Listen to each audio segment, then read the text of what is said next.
Welcome back to the Epoxy channel. In this channel, we talk about epoxy and coating systems. Surface defects are some of the most common and frustrating problems in epoxy coatings. In today's video, we are going to uncover the science behind these defects, what they are from, and the practical step you can take to avoid them. Let's talk about one of the most common surface defects in the epoxy coatings, cratering. Cratering appears in the small, round depressions or holes on the surface, disrupting the smooth, glossy finish that you expect from a high-quality epoxy coating. The main reason is a surface tension imbalance. When a contaminant such as oil, grease, silicone, wax, or even dust is present on the surface, the epoxy resin is repelled locally, forming a crater. Trapped air or outgassing from porous substances or substrates can also contribute to this issue, causing the resin to retract and leaving behind these depressions. So, how do we prevent cratering? First, ensure perfect substrate preparation, clean, dry, and free from contaminants. Second, mix the epoxy gently to avoid introducing air bubbles. Third, when appropriate, use flow and leveling additives to help the resin spread evenly and self-level. By addressing the surface, mixing, and formulation, cratering can be effectively minimized, allowing your epoxy to cure into flawless, professional finish.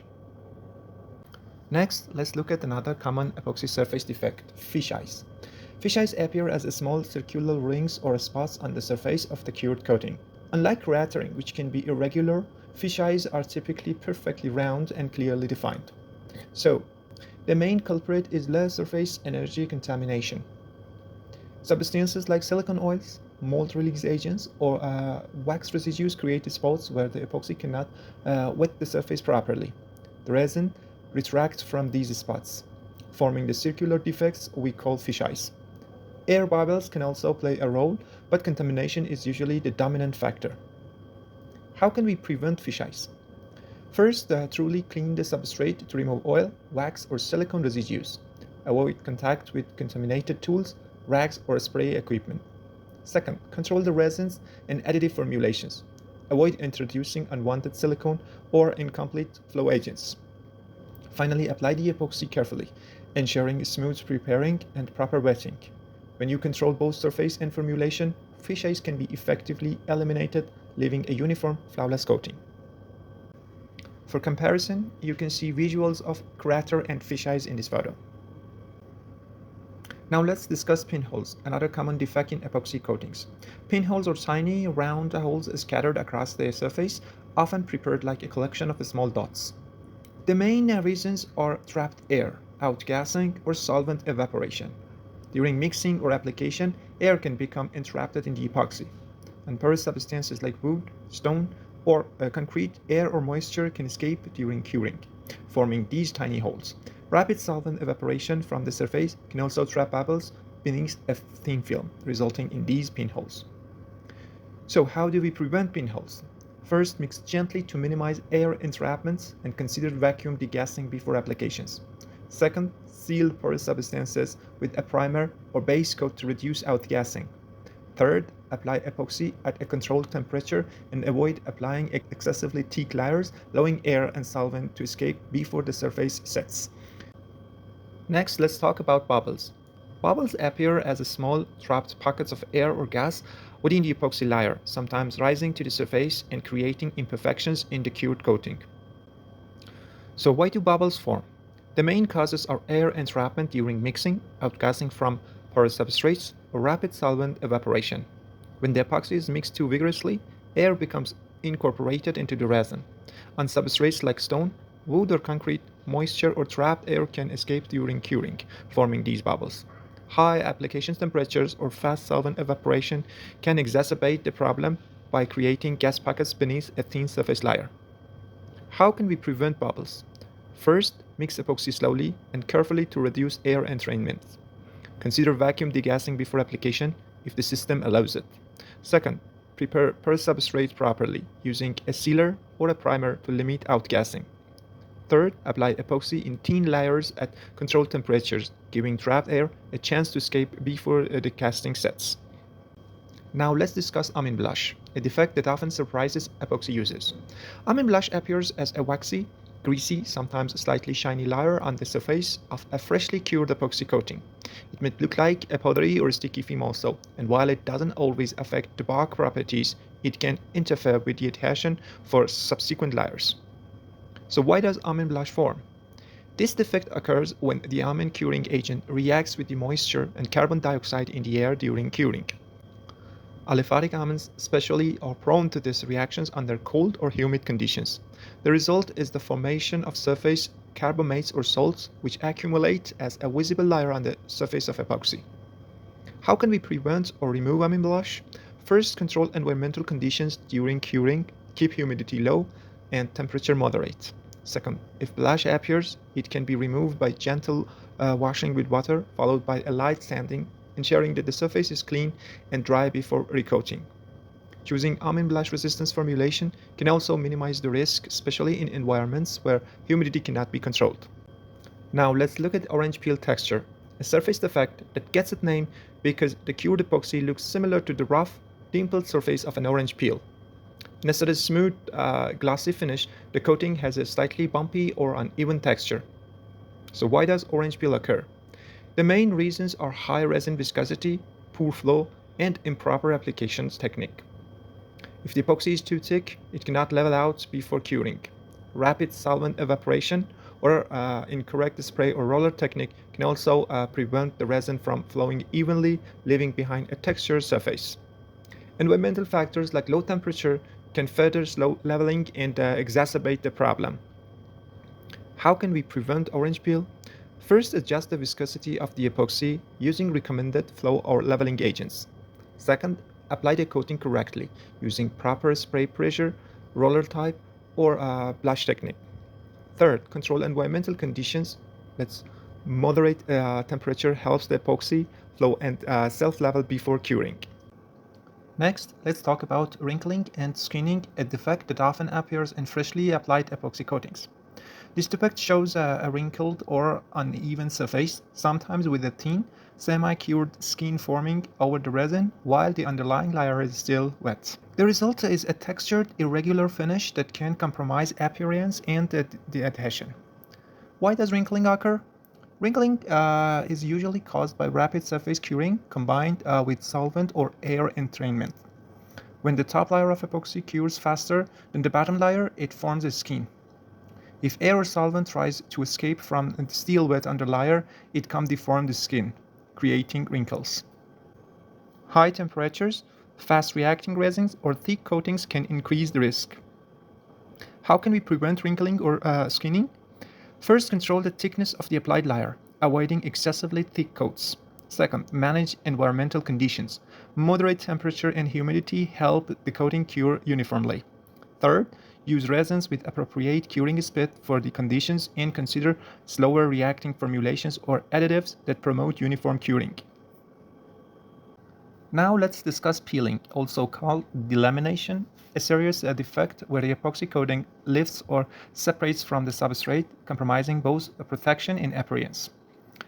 You may see large flakes or sheets of cured epoxy detaching from the surface, which is especially problematic for high-value applications. So why does peeling occur? Peeling is primarily caused by poor adhesion between the epoxy and the substrate. This can happen when the surface is contaminated with dust, oil, or moisture, or if the substrate was not properly prepared. Other contributing factors include curing too quickly, incompatible primers, or applying epoxy over partially cured layers. Stress from thermal expansion or mechanical forces can also trigger delamination over time.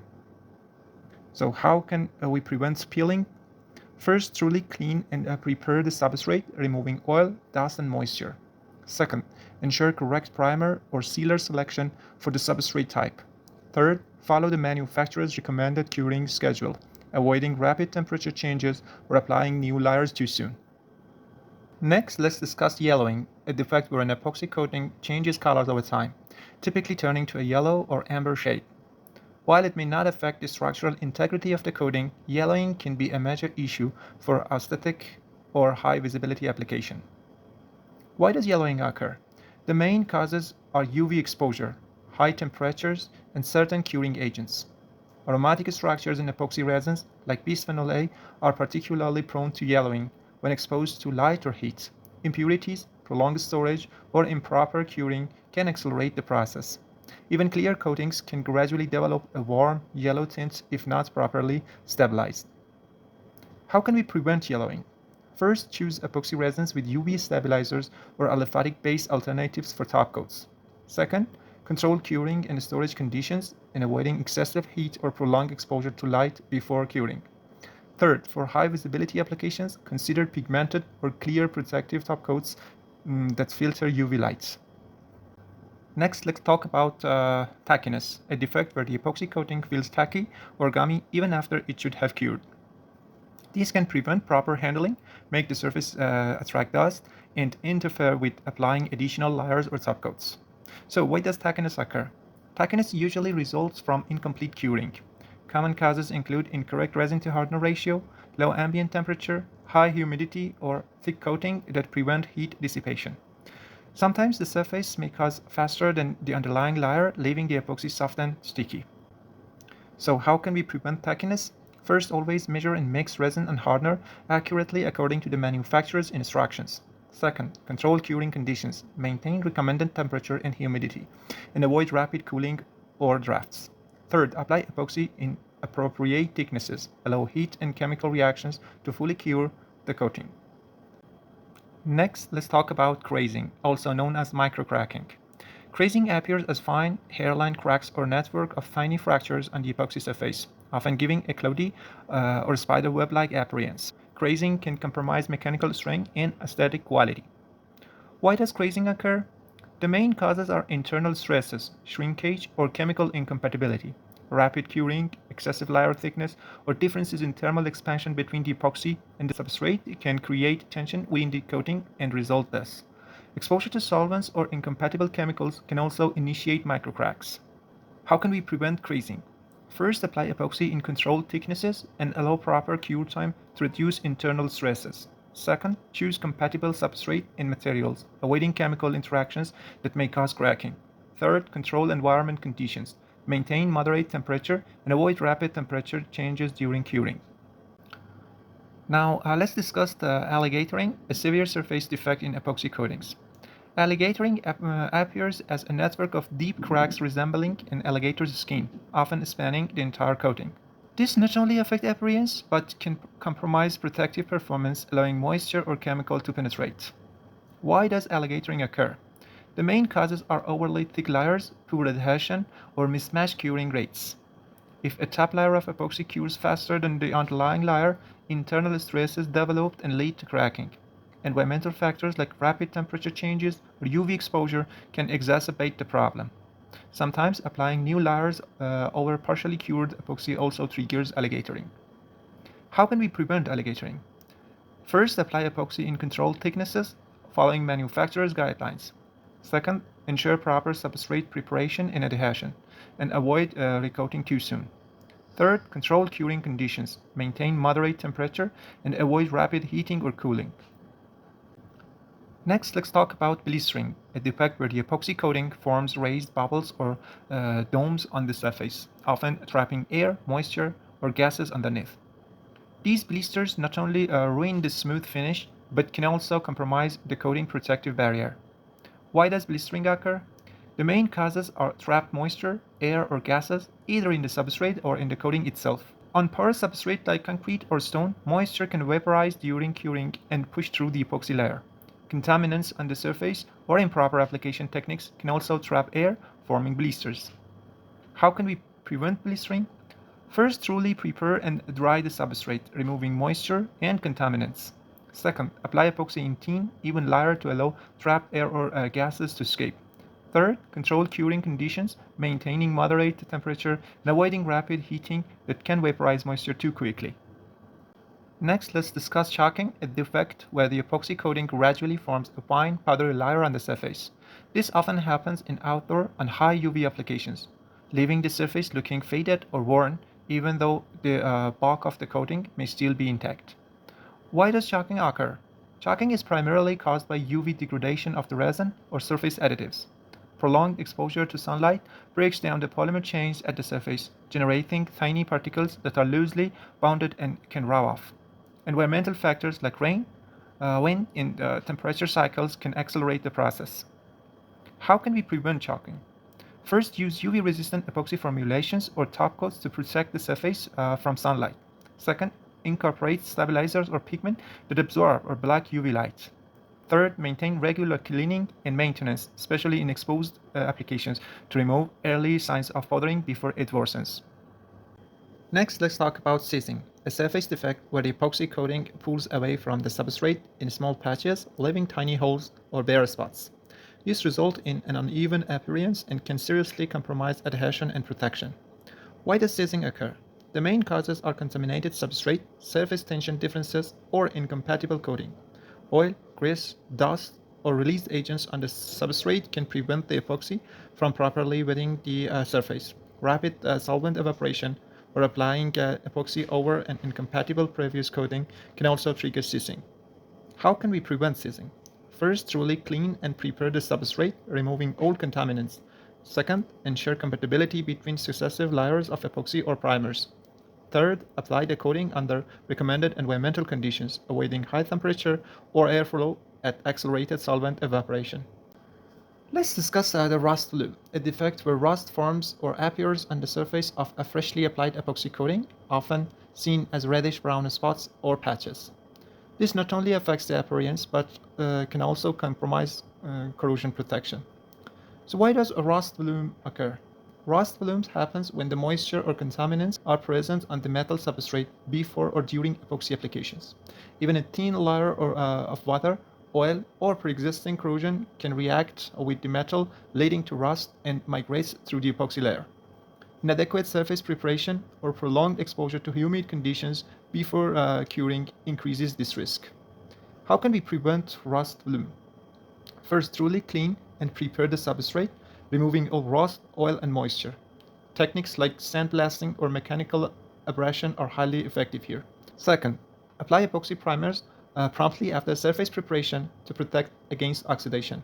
Third, control the environment during application, avoiding high humidity or water contact until the epoxy is fully cured.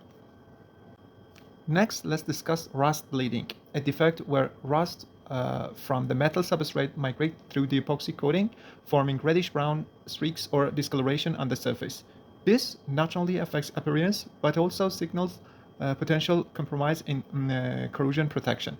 Why does rust bleeding occur? Rust bleeding usually happens when the metal substrate was not fully cleaned or pre-treated, leaving active corrosion beneath the epoxy. Moisture and oxygen can continue to react with the iron, producing rust and migrate through the coating, especially if the epoxy layer is thin, porous, or improperly cured. How can we prevent rust bleeding? First, thoroughly clean and prepare the substrate, removing all rust and corrosion products. Techniques like sandblasting or chemical rust removers are highly effective here. Second, use a high-quality anti-corrosive primer or epoxy system that is compatible with ferrous metals to seal the substrate. Third, apply the epoxy according to the recommended thicknesses and curing conditions, ensuring a continuous, impermeable barrier. Thanks for your attention, and this is the end of this video. I hope you enjoyed. See you in next video with new topics.